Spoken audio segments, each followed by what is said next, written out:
Hello and welcome again to the Three Blind Mice podcast. I'm joined as always by my two cohorts in crime, Don, Nardo, Nardecchia, and Jim sounds like Georgia Borgia. How you guys doing today?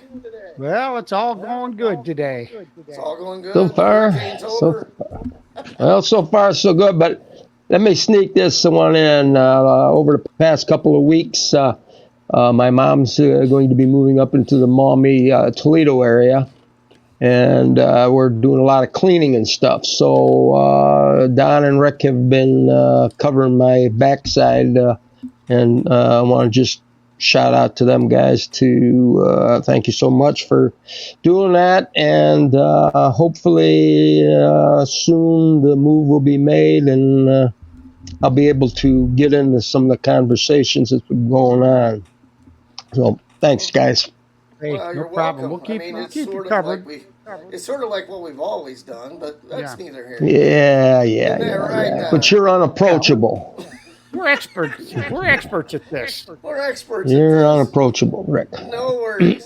So first of all, we want to start the show off with our amazing, world famous book, and Don's going to hit you up with that, and away we go. Go ahead, Right Don. there it is, and doggone the lights are on the on the fritz here. There's a great cover designed by Rick's daughter, and Nikki is fabulous on this type of stuff. But we gave her an idea, she ran with it, and I've had lots of very nice comments on the cover of the book. Officials Tales is not a novel. As far as books about officiating, it's a novelty. We have put together many of our favorite stories from our collective 115 years of basketball officiating. Stories from the road, stories of happenings or quick exchanges with coaches during games, stuff in the locker room.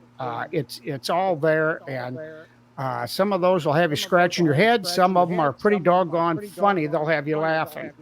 We also include stories about how we get started, and believe it or not, for me, uh, fourth grade. Fourth grade, it's in the book. Fourth grade flag football was where I made my debut. and You were like blind Jimmy, back then too. like Jimmy, when we were in high school, officiating the young kids at halftime of the junior varsity game or something. I know that was our start in basketball, but it's there. The end of our careers.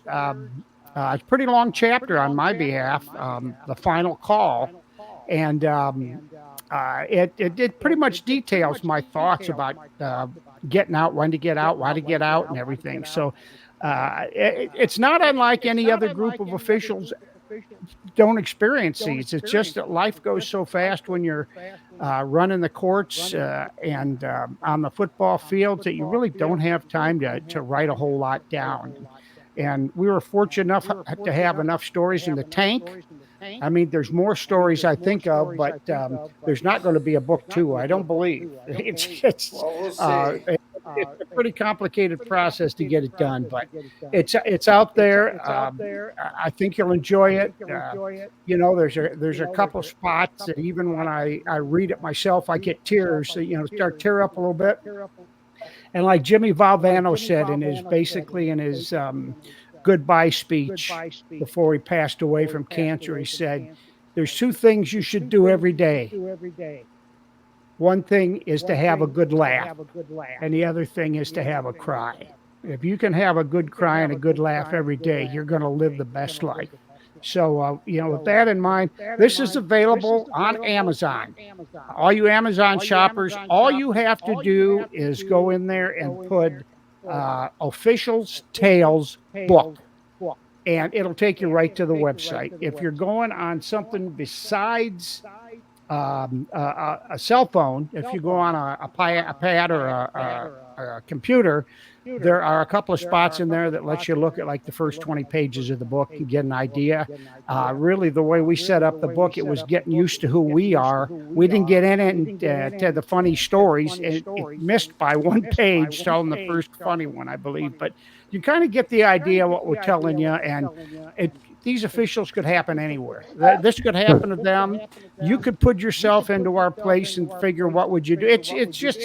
It's a very different book, but one that's fun. And our book is priced at $15.50 on or $16.50. I'm sorry, on Amazon. And if you happen to live in the Norwalk area, we're going to have a book signing in first half of September, and we'll have more information on that on the next show. But you can look forward to that, where we'll have a book at a cheaper price, and you can get it for Amazon. So, Official's Tales, it's a good read, and it's a good read. A lot of small, short stories. You can pick it up anytime. If you just need a lift, you'll look up and look up the stories and know which ones would really give you a good laugh on any given day. And two other heads ups. We do have a very exciting show coming up with a SEC White Hat that we were going to have on our show as a special guest. And please text us if you know our phone numbers. If you know, if you're watching the show, ask questions about the NCAA officiating. We'll definitely ask him if it's pertinent. And the other one, we might have a big surprise for you coming up around the holidays. We're actually talking about maybe creating a subscription-based YouTube channel where we would actually read you our stories on from the book, and you could actually hear us and watch us comment on the stories, and maybe have a little fun. So that's still in the works. That's not a done deal yet, but I think it could be fun. Jimmy, you got anything before we get started? No, you guys pretty much covered it all. I believe me, what's been going over the past couple of months, getting ready to move Mom, and I'm trying to look around for an apartment. So anybody that watches our YouTube thing here, our podcast, if you got an apartment, give me a call. There you go. All right, well, let's kick this thing off. We're going to start with what's just happened, the Paris Olympics 2024, and some of the crazy things that's happened, and the controversies.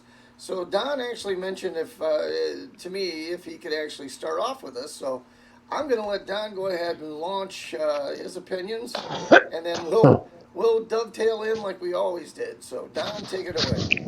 All right. Overall, in what I watched, I thought the officiating, the refereeing was very good. Basketball competition, the international rules allow for a little more contact away from the basket, and we definitely saw that. We saw some holds and things that have been called a hold in American basketball, but the international rules are a little different, and obviously the teams that are from the foreign countries are much better and deceptive at using those moves. I thought the soccer was exceptional. The volleyball was mind-boggling how good the volleyball was, and the one thing those all had was instant replay to help the officiating. Not that they got overruled very much; they did a great job. But the big thing right now in the news is the scoring situation at the last gymnastics event that involved American gymnast Jordan Childs, who when her final score in the floor exercise, she was in the individual category for that, and her score appeared like it was going to be 1/10, I think, or less than 1/10 of a point from third place. And unbeknownst to the announcers, as that was happening, the Romanian girl that was in third place was celebrating her third place medal. What we did not know is that the American coaches had filed an appeal on Jordan's in her performance, stating that she was not given credit for the difficulty factor in her performance, which is an accumulation of the different moves, jumps, etc. that she does. They put a difficulty, a degree of difficulty on that that goes into your final score. I don't know how they decided that they did this wrong, if they went to a video to see it. So they saw, or they granted the appeal, which gave American Jordan Childs that point that she needed, or tenth of a point that she needed, to jump two Romanian girls from 5th place to 3rd place, and was awarded that medal, that placement as an Olympic bronze medalist. Now, in the short period of time afterwards, we find out that they said the appeal was not made in a proper amount of time, which was 1 minute after the score is posted. And I'm thinking, man, that's not a lot of time. And what the International Gymnastics Federation said is that the appeal was made 64 seconds after the score was posted. And so they incorrectly corrected the error of the event, not of the, and now the rule book or the standards book for the amount of time to file appeal is what's going to overrule what was an incorrect score. So now they want her to give back the 3rd place award. They took it to an appeal process, and they were told what the appeal was, and they said, well, 4 seconds is not a lot of time to lose an Olympic medal on. But they were hard nosed, and they said, no, we're not going to do the appeal. You were 4 seconds beyond what the rule states. So this is not going to be settled for quite some time, because the American Gymnastics group is going to continue to fight this through an athletic court of appeals and some other governing body in Europe, and they're going to keep going on this. They did ask for an appeal of the first court's decision that it was 4 seconds late, because a video of the appeal process, the end of her performance, the posting of the score, and the appeal process was made available to the American coach, which showed she made her appeal 47 seconds after the score was posted.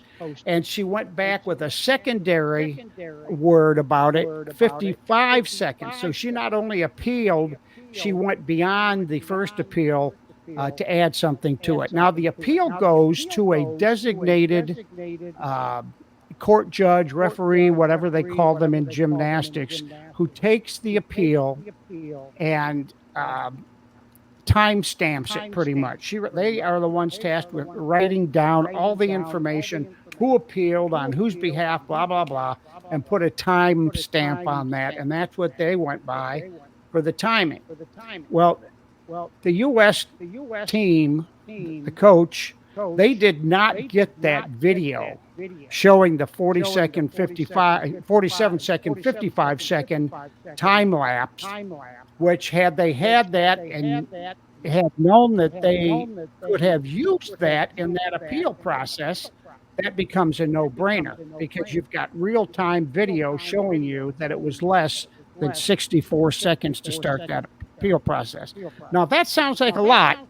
I'm reading that most coaches have appeals all ready to go, already written for every one of their performers, and that makes it easier for them to go down. All they got to do is write a quick 4 or 5 words to what they're appealing exactly, and then get it over to the judge. So, that it still seems like a short period of time. But here's what I found out: that every other performer that day had, from the time their score was posted until the next performer's performance ended. And their performances are basically set to go for a minute and a half. So if you take the time when the crowd settles down after the score is posted, and then they get the next performer going after everybody but the last girl or last guy. They have a little bit more than 2 minutes to make their appeal, but after the last performer of the session, it's only 1 minute, and which penalizes the last girl's ability to make sure that her performance is properly evaluated. Now, that's the big hang up I have with this whole thing. That's the rule. Who was stupid enough to penalize the last performer at an Olympic event? And now, if they use the same rules for the Olympics as they do for inter-country events, that's fine, but you're still penalizing the last person. So they don't have, they're going to go back and forth on this. And the bottom line is the International Gymnastics Federation is using an absurd rule. Even the Romanians have said, let her keep her medal. No, not now. It's got to the point now where they're going to go and give it. Want to give it to this girl. The girls themselves has said, the Romanian girl said, give it to her. She earned it fairly. Somebody said, give them both a medal, but no, they're going to stand tough on their what's in their book describing appeal procedures. So I think it's a travesty. I think that if there is further information that comes through a couple days later, I mean, they took a while to make their decision to vacate the medal and represent it to the Romanian girl at a time to be determined in the future. They took probably 5 days to do that. So it took them 5 days to find 4 seconds that allowed this to happen. And I think it put a stain on what was a very well-run Olympics.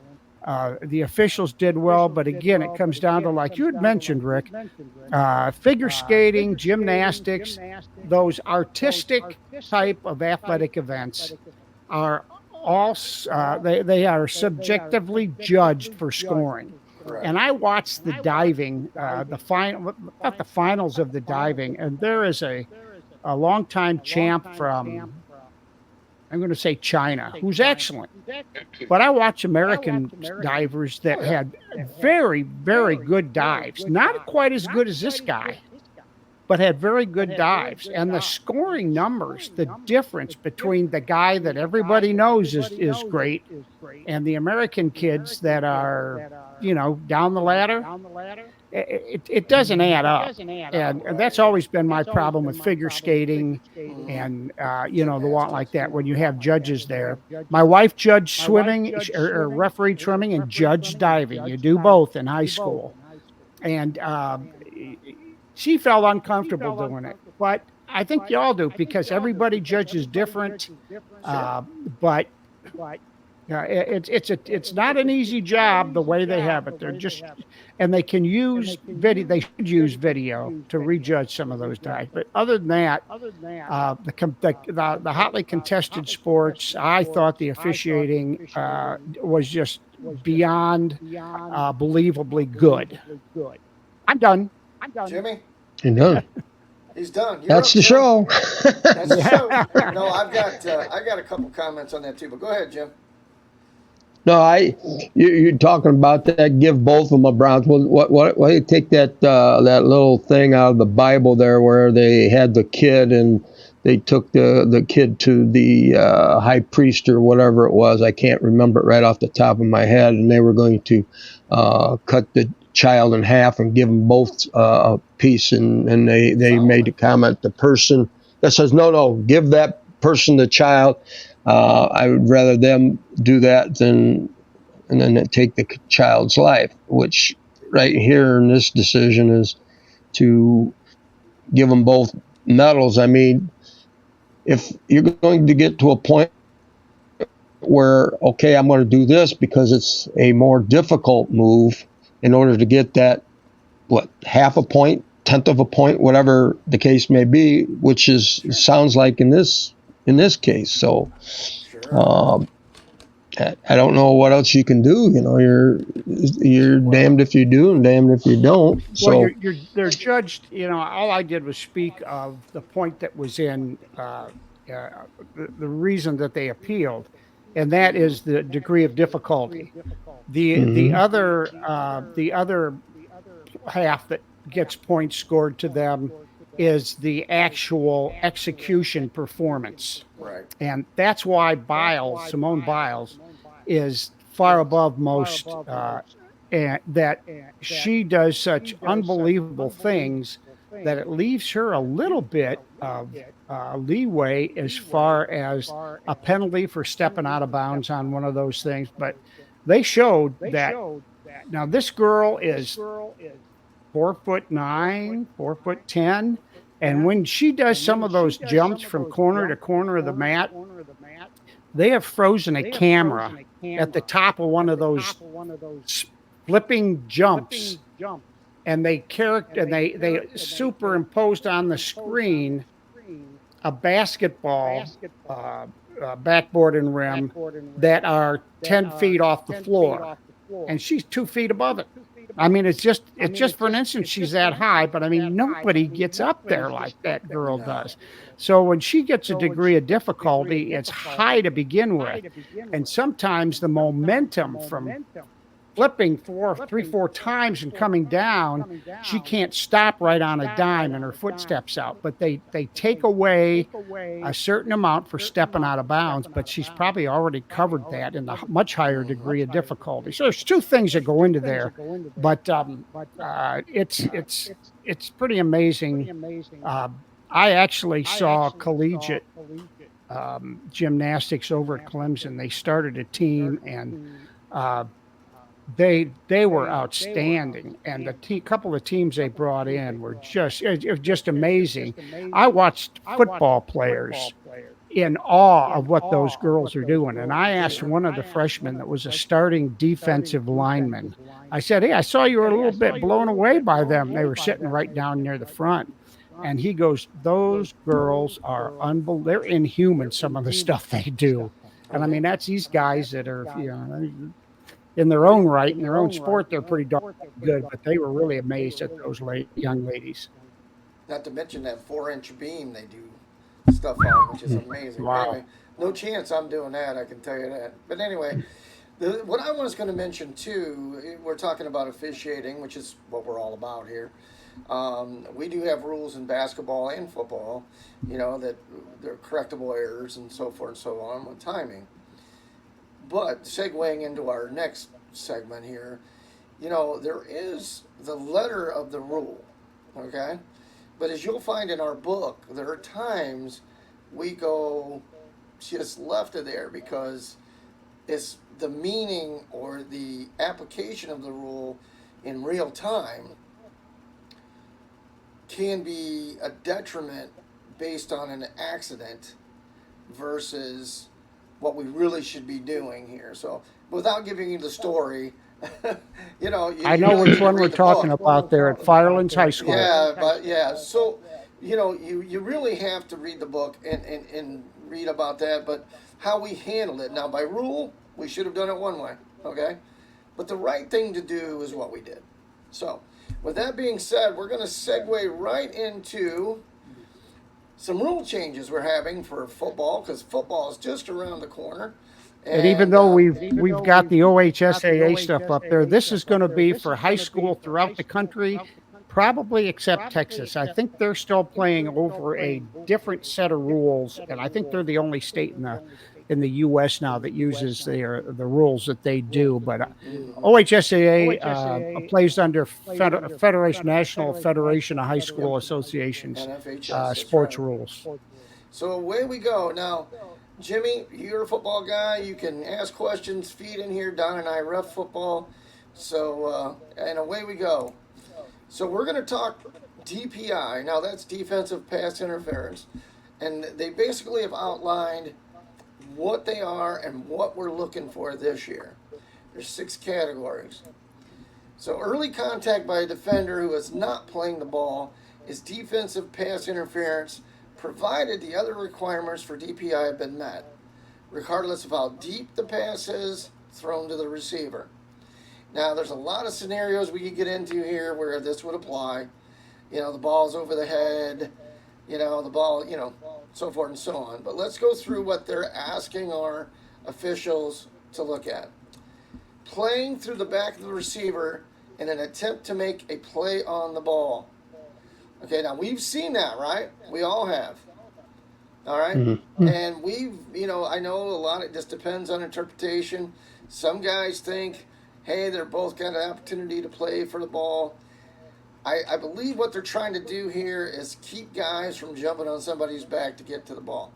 Don, what's your take? It's always been that the ball in the air, any player should be given the attempt to catch the ball without any undue contact by an opponent. And that's what they mean, playing through the back. To play through the back, if you play above the back, go over top, that's different. Right. But if you have to hit him in the back to reach around to try to make a play, and it doesn't, if you're trying to make a play, it doesn't have to be a catch. Defensive players also want to make a play to knock the ball away.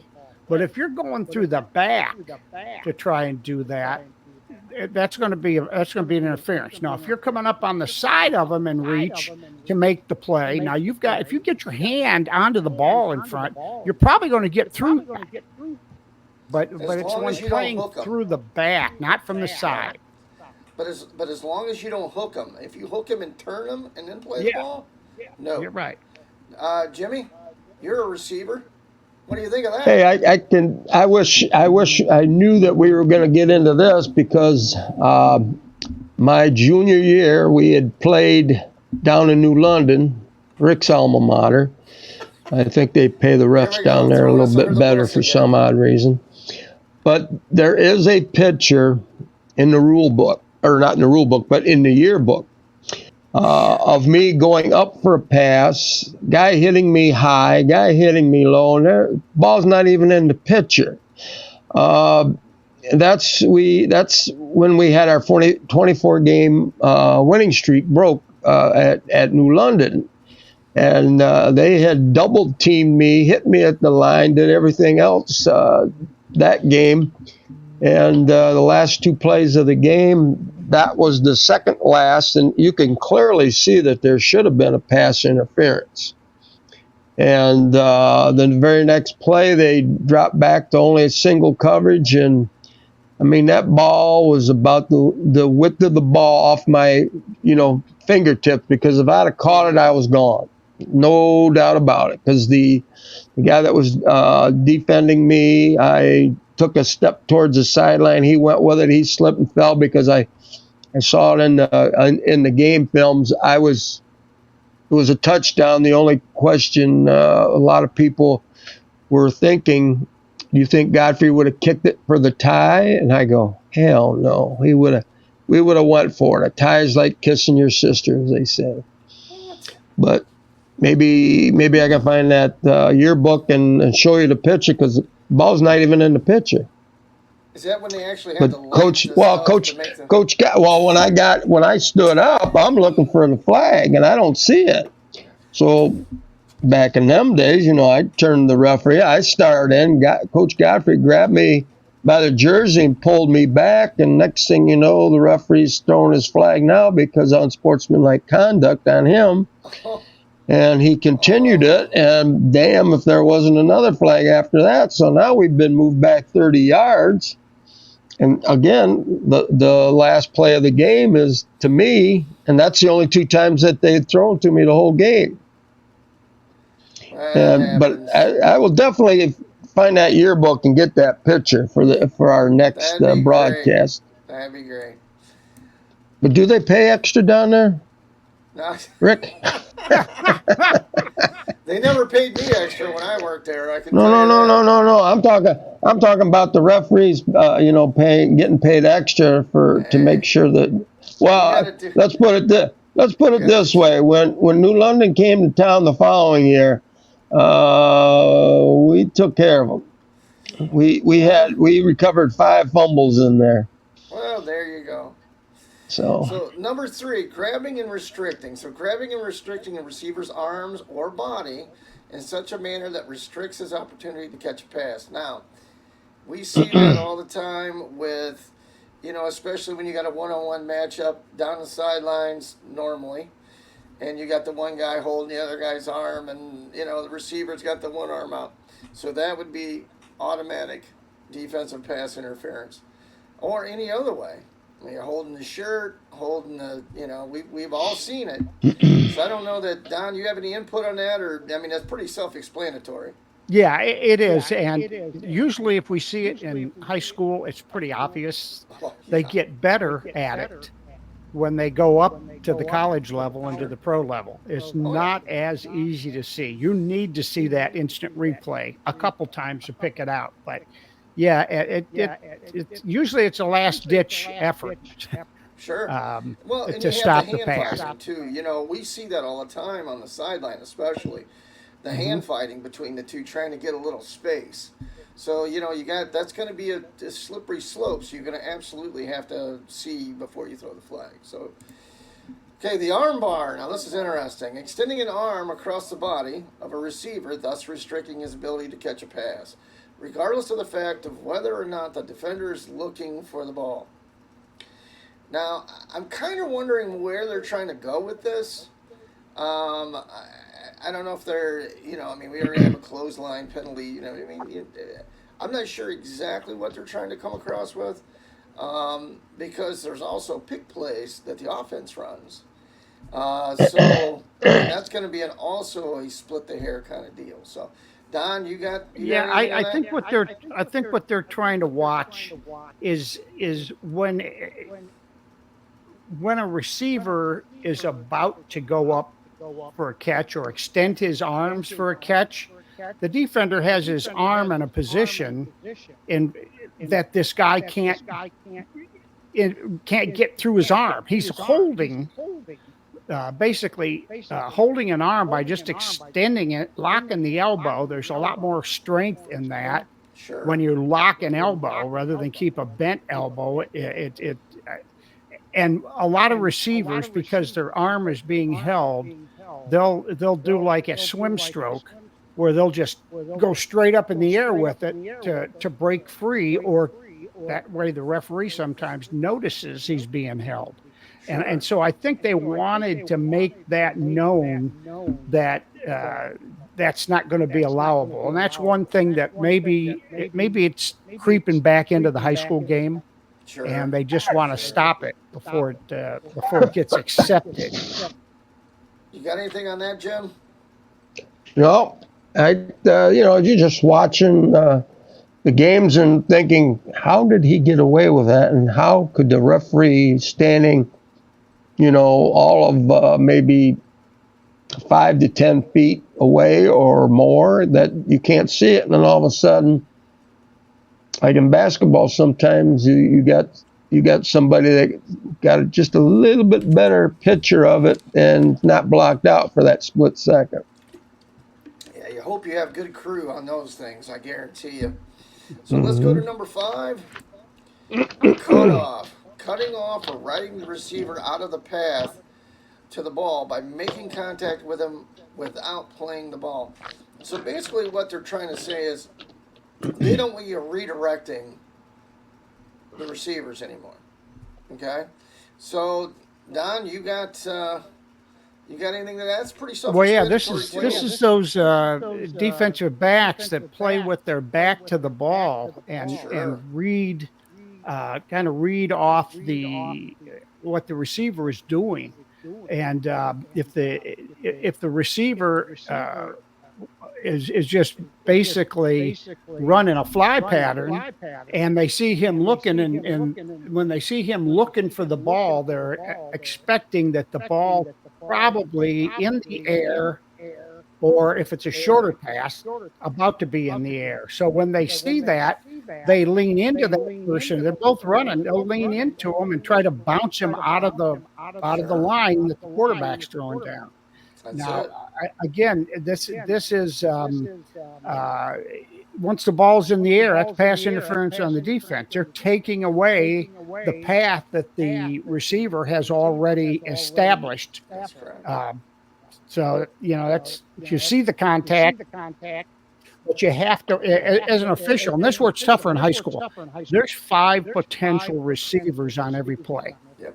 Now, in a pro or collegiate setting, there is one official watching each receiver every play, and that means they also see the defensive player that's making a play at him from the time the ball is snapped until the time the ball comes down on the field.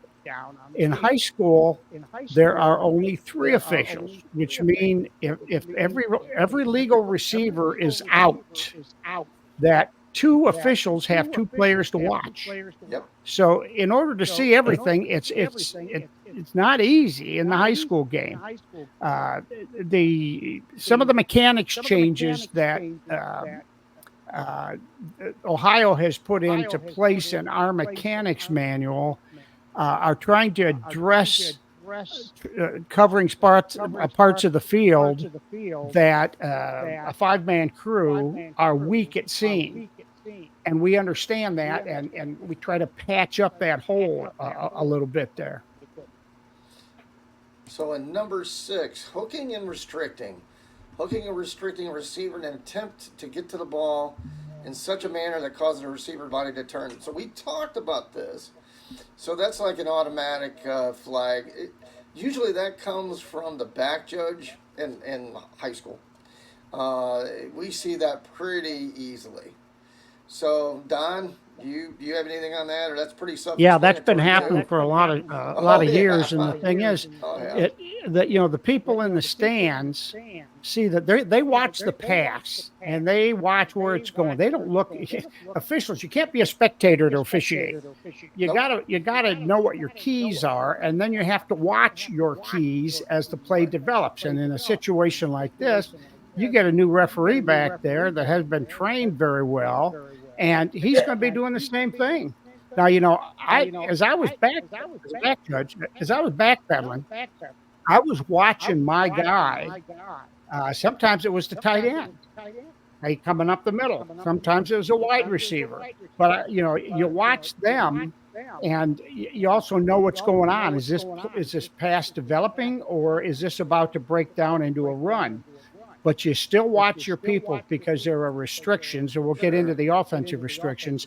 But once the ball's in the air, using the arm that's away from the incoming pass. Okay, so now you see this. Most passes are going to the front of the receiver, or the extended front of the receiver if he reach for it. So that opens up the defender to try and reach around the waist and grab him, restrict him, and then take that other hand to try and bat the ball away. That's why you have to watch your keys, because just grabbing him he's gonna lose a half a step for every step that he tries to take while that guy's holding on. And you take 2 steps away from him, that's when you're running full speed, 2 steps is going to be 5-6 feet. Oh yeah. Mm-hmm. So on we go. Personal fouls against a receiver. Launching, springing forward, upward, into him in any way, otherwise like, targeting. Receiver who completes a catch but does not have time to protect himself. Receiver in the act of making a catch. So we've seen these, okay? This is just now more highlighting like what we've had at the professional and college level for a really long time. We're bringing it down to the high school level to say, hey, let's make sure we take this out of the game. So Yep. Don't let it sink in. Keep it out of the game. Yep. Quickly. Mm-hmm. You don't wait till the fourth quarter. If you see it in the first, throw the flag. Okay, OPI. Now this is a very interesting category because this rarely gets called. Just so you know. Okay, creating separation, initiating contact with a defender by shoving or pushing off, creating separation in an attempt to catch a pass. Jimmy Borgia. Look for extension and separation. No. Could always be a quick push before the ball gets there. key is to look for separation. Receiver can swim up or down. So yeah, I wouldn't know anything about this, but I'm sure Jimmy Borgia would be like the I'm prime telling you, back guy in to the tell you how day, he I cheated I every was I was freaking one play. I was one of the fastest on the team, man. I did a 100-yard dash in under 11 seconds. So Boy, you I can actually, say here's a whopper. so you actually did every one of these. Is that what you're trying to tell us? No, I was too fast to stay with me. Well, Okay, I, so Well, I will. that so this that one's depends on interesting. the defender that was guarding me. But when we I played New gotcha. London, like I said, Rick Evans was the guy that was the defense end that would pop me to slow me down, and Nestor and oh gosh, I can't think of Probably Nugent. damn no, Yes. Milton Well, Harris. Nuge was Milton after Oh, him. Harris. no. Okay. Yeah. Yeah, Milton So Harris. Those are the two guys that picked me up, double teamed me the whole game. I mean, they did two passes, the last two plays of the game. That's all I got for the whole game. now see, this one's But interesting here. yeah, well, like Try to somebody said, you must have been making somebody worry about you if you got popped off the line and had two people picking you up downfield. I stop and think about it.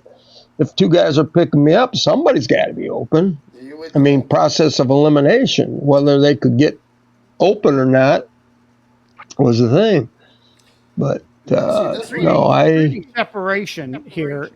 Um, this creating separation before the pass is in the air is offensive interference. And here's the thing that it seems unequal that in defensive pass interference, the ball has to be in the air. Offensive pass interference, it does not have to be in the ball. The ball does not have to be in the air yet. And the reason given for why it's a little more strict for the offense is because the offense has the advantage of knowing the play.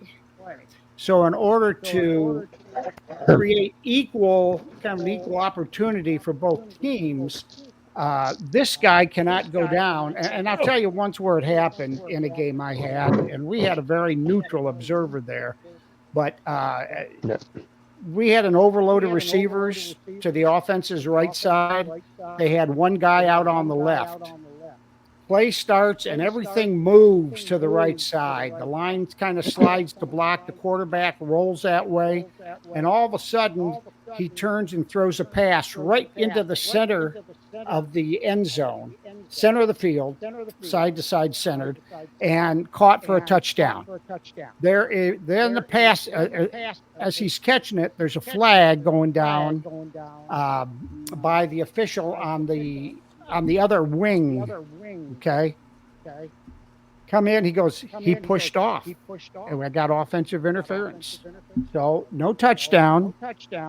Penalty, blah, blah, blah. And this happened. The play ran to the side of the field that team's fans were on. So they saw nothing of that separation over there. They just saw the guy had 3 steps on the defender, easy to catch the pass. So this was just before halftime. And I'll tell you what, that coach over there, coaching staff just went berserk over the call. Now, my crewmate, Keith Newton, made that call in a playoff game. And all I can think of was Keith saw separation. There certainly was separation on that. Sure. We go to this was played at Bowling Green University's field, and so as we went to our locker room, which is in the end zone, the north end zone there, the trainer, one of the school's training staff that was assigned to us for the game. I talked to him extensively before the game. He was a kid that I coached in T-ball years and years ago. And played at St. Paul and was a pretty good player there. So as we're coming in, he says to me, that was a great call down there. I said, where were you? He goes, well, I was in the end zone here, but I was straight down the field. There was nobody between me and those 2 guys there. He definitely shoved off to get open. and telling Keith this and stuff. Well, there it is. He, being a former player, he was watching that. With the fans, like I said, you can't be a spectator being official. You got to watch your keys. With Rick was right on. That was his, or Rick, Keith was right on. That was his last playoff game. And so it happens all the time. You just got official has to watch his keys and pick that up. Same as this, the driving through the defender who is established a position on the field. Now I had that call at Willard one night. We had a safety that was standing there, and the receiver ran right into the safety. The ball flew over both of their heads, and the coaches went absolutely berserk. And I'm like, look, he has the right to be on the field. I mean, it's one thing if he got there and knocked your guy off, but he was just standing there. I mean, he was basically in a free safety position. He had read the play. He was 20 yards down the field, and he was watching the ball. In essence, your receiver actually interfered with him. And, but the ball was way over top, so we just let it go. It was the last play of the half. So, but I was like, you can't drive through a guy that's standing there. It's no different in basketball. So yeah, again, that restriction on the offensive player begins at the snap. So if he goes downfield, or like in Jimmy's case, and I don't know if the rule was exactly the same back, that was before 4 or 5 years before I got into football officiating. But these days, you can jam a player at the line of scrimmage. Oh yeah.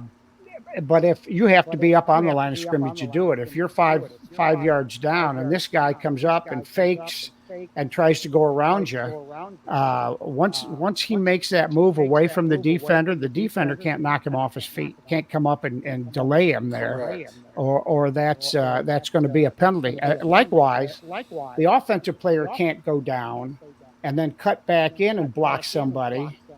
Maybe there's a pick play right there. He can't initiate the contact. So, it says here they're not going to call that if the quarterback legally grounds the ball out of bounds or throws it into an area where there's no player.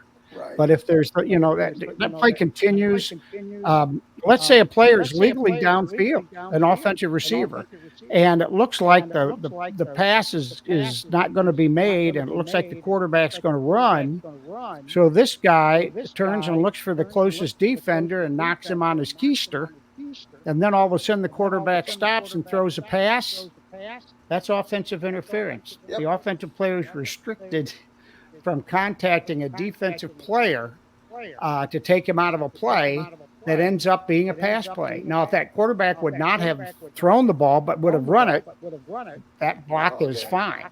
Yep. But because the pass came as part of that play, that became an offensive pass interference. Again, you got to watch your key, not the quarterback. You have to know what the quarterback's doing, but you don't have to watch what the quarterback's doing. See, here's another one. This is very good, too. Basically dovetails perfectly into what you were talking about. For blocking downfield will not be called if the passer is legally grounding the ball out of bounds or into an area where there's no player. Mm-hmm. So, basically, there's no real chance of somebody completing a pass. So that's basically what they're taking away. So, and then, timing's important, of course. It has to have an effect on the play. We all know that. Know who initiates contact. Don highlighted that perfectly. If it's not OPI on a pick play, if the defensive player is blocking the offensive player, in other words, like jamming him, must stay and he's and what he's probably doing if he's working him, he's part of the pick because he's in contact with the offensive player. Correct. And if he stays in contact, that's fine. The offensive player, if the offensive player, and this starts here, doesn't make a separate action. If the offensive player doesn't take the initiative to change the action by means of an offensive block, that's not a problem. But if the offensive player it starts to initiate the contact on this guy, and then you've got to look at it as a pick play. Right. Okay, and then they say incidental contact, which we just talked about. Obviously, inadvertent touching of feet. Obviously, I mean, Jimmy would say, they're always doing that to me, but you know how that goes. Hey, that's the first. That's the first thing I learned about passing game. The picture of that has been in the officials' manual every year since I started officiating. I'm at 39 years, and I've been out now for 7. But yeah, if there's two guys running legal, offensive player running a pass pattern, the defensive player's right beside him, and all of a sudden they go down. Nobody reached for anybody. Nobody pushed.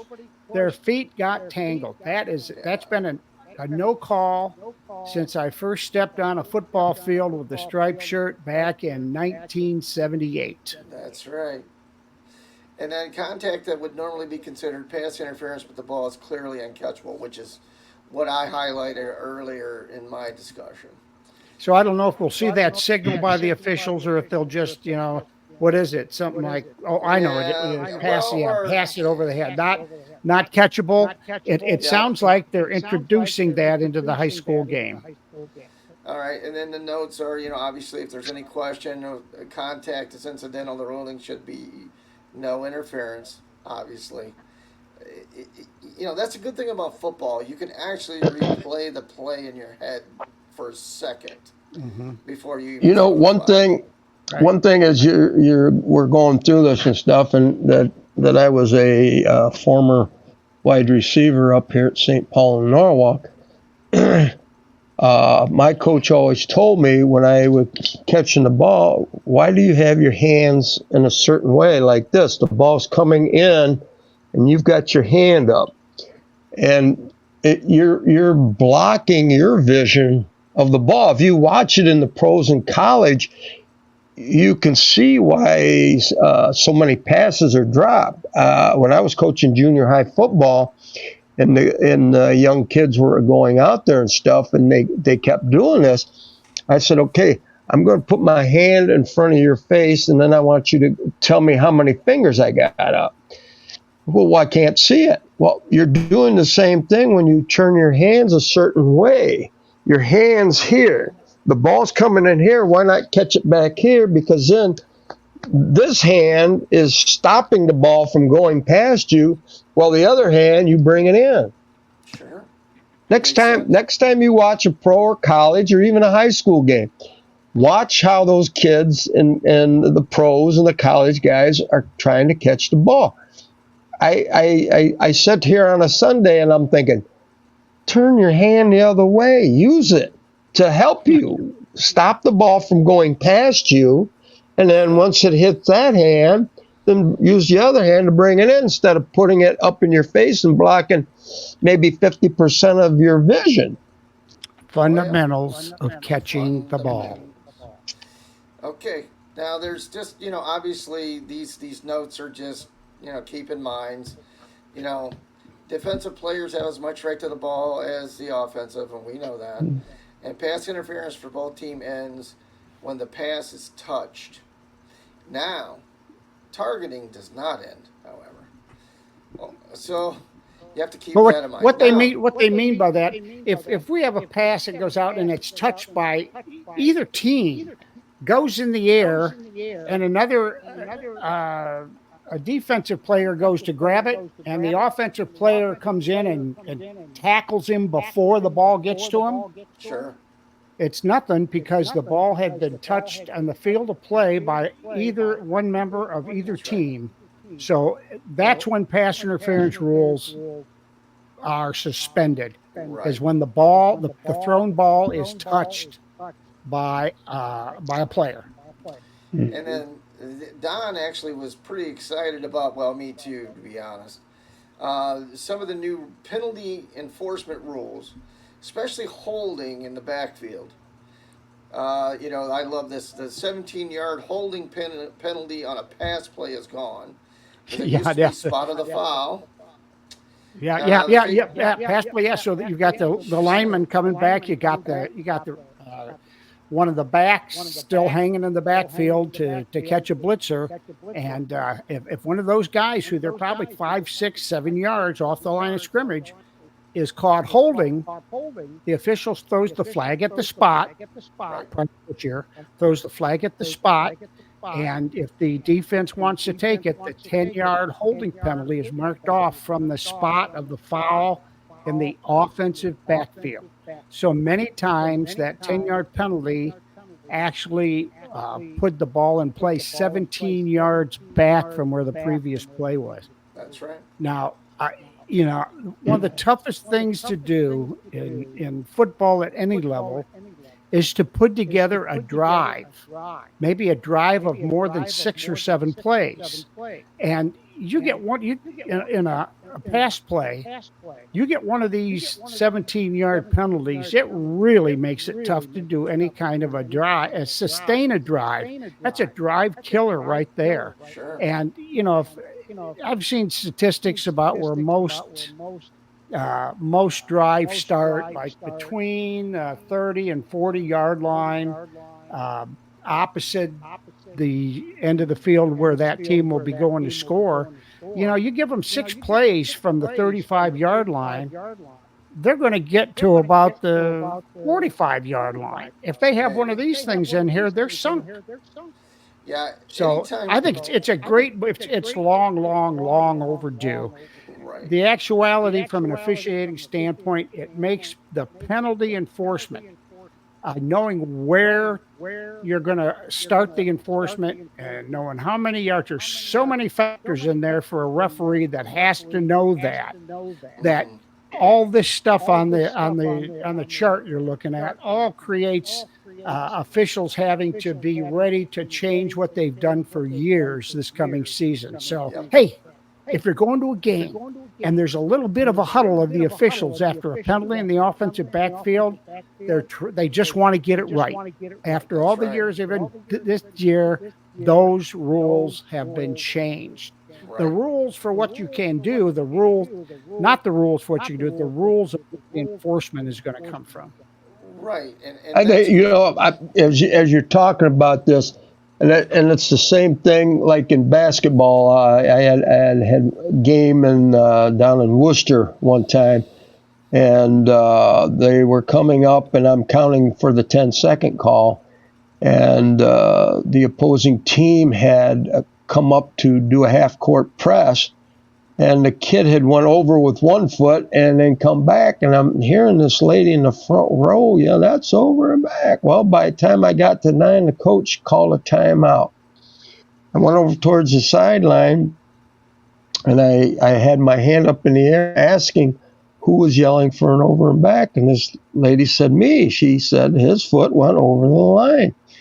And I said, I know, ma'am, but that rule has been changed. You've got to have both feet and the ball over. And she said, really? She said, when did they make that change? And I said, at the time, I said about 10 years ago. And she made a comment. I said, you learn something new every day.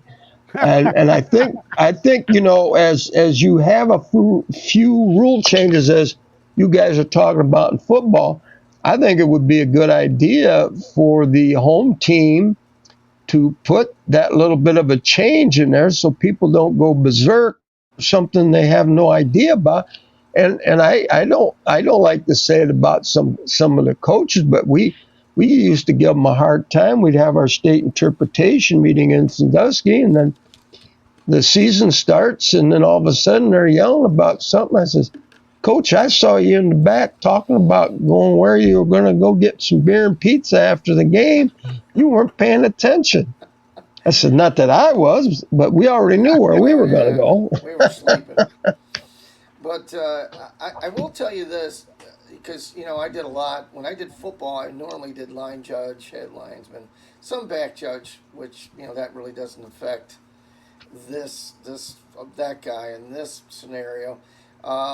Umpire, absolutely, it's going to affect him. That umpire better know this rule and know the spot enforcements, because 9 times out of 10, he's the spotter. So, and I will tell you from doing football, whenever we got behind the chains, okay, which is what we call what Don was talking about. Mhm. Whenever we had the which means we have we have more than 10 yards, boys. Whenever we got behind the change, it was so difficult. It makes the officiating harder. It makes because there's a lot of things you got to watch for, and then and as a linesman, you're looking across at the box and you're looking across at the sticks. You look for the stick, and then sometimes you look across and go, oh shit, we made it, but no, you've only got to the original line of scrimmage. So there's things that he has to be looking for too. So I hope that this rule change, will be from the line of scrimmage and moving forward. That's going to help everybody, I think. And the next point is the face mask penalty by the defensive lineman on a quarterback behind the line that results in the offense still losing yardage is gone.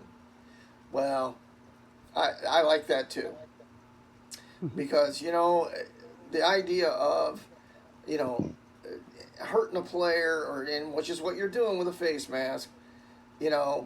I could pull a face mask, say that we got to get rid of that and move it. We're going to go from the original line. So hopefully this makes the game faster. It makes the game better for both squads, and it makes it easier for the officials who are already handicapped, being at least one or two men down on a 100-yard field that's 50 yards wide. So, you guys have any closing comments? We're going to get off of this, and I know we wanted to talk about a couple other things.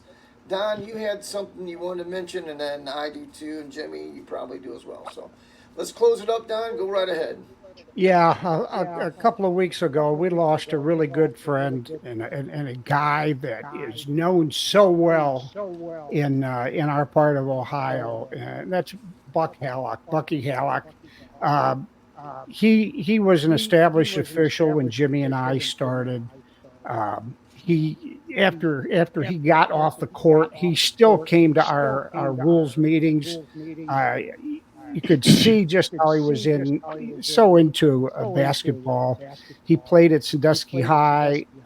He played when the Firelands College had a team that was really good. Bucky was a great golfer, just a great guy. And I refereed with him one time. And for those people around the Norwalk, or around the Erie County, Huron County area, will remember back when those kids that played on Monroeville state championship team, when they were turned loose as sophomores, and it was like, wow, these guys are unbelievable. Just run and gun before the 3-point line. And this was their opener. They were at Monroeville, and Bucky and I were assigned. They were playing South Amherst in one of the last years that South Amherst had a team. At Monroeville, I don't think anybody's ready for this. They just ran and ran and ran. I'll tell you what, at halftime, I was winded, but in looking at Bucky, I thought his face was going to explode. He was so red. I mean, he's a red-haired guy.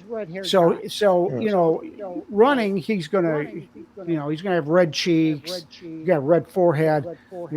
Bucky's nose looked like Rudolph on Christmas Eve, and I'll tell you what, he was breathing so hard, but he loved it. He loved the style. He loved being out there, and a couple of when Bucky had a couple sayings that were kind of mentioned. One was, "If there's no blood, there's no foul," and he took that literally at times.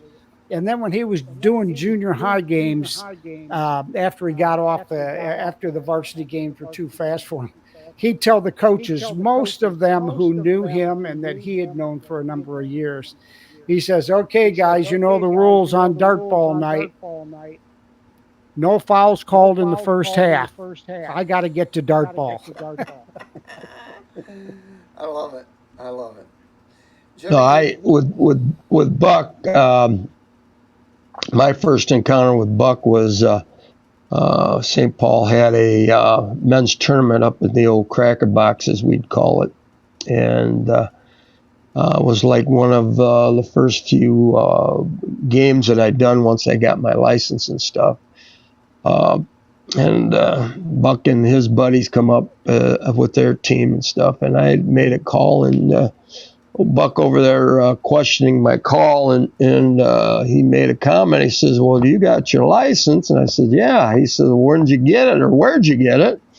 And I said, like all of us young officials would say, out of Cracker Jack box, and he kind of Sure. give me that look, like, yeah, kind of with a smirk, like. Well, the very next day we had the tournament on a Saturday night. Well, unbeknownst to me at that time, I did not know Buck was a high school official, and he came into the gym wearing the stripes, and I thought, well, you're a SOB, and and he made a couple comments, and bang, teed his ass up. And it was funny because a couple weeks later, my buddy Larry Hoffman, who we had talked about, were like Don and I were when we had our little cards made up, Buckeye or Maple City Zebras, and Don or Larry and Buck had one was H&H, and the night we were out at Western Reserve, all of a sudden I was telling Larry all about this, and he said, "You'll like this guy," and I turn around, he goes, "There he is now," and I turn around, and lo and behold, it's Buck. I said, "Oh, hell no." He says, "What?" I says, "That was the guy I was just telling you about." And Buck walked in. We had a good laugh and everything. But hey, like a lot of people, if you knew Buck, he was a salesman for Maple City beer and stuff. And anytime I saw Buck down at Shields IGA, you always ask if he had a free sample or whatever. But Of yeah. course. Yeah, I didn't have a lot of interaction with Buck. I do remember him. I remember him at the meetings, and after the meetings when we went out for wings or whatever. But I'd like to ask for your prayers if you do that for a fellow official that's in the hospital now. Good friend of ours, Billy Seitz. He's struggling right now, and he could use our best wishes and well thoughts. So He's a as we good close man. today, Had tough life, but Billy is a good man. He was a very good official. yeah, and I Well, we Billy, he got his money's worth, and him and his old buddy, when they started officiating JV, Matt Camp, they had some wives at home wondering where their boys were. oh yeah. So But they got the best out of what they did, and they had fun doing it. And oh yeah. yeah, Billy, he did a little bit of everything: football, basketball, and baseball. And then he did a little all that during the summertime too. So Yep. if we can get a prayer in there for Billy, we'll do that for him. You bet. Hopefully Well, he can. absolutely. Well, thanks again for So joining us. Stay tuned. We do have some special shows coming up, a book signing coming up, and like I said, maybe the audio show for the holidays. So, thanks again. Take care.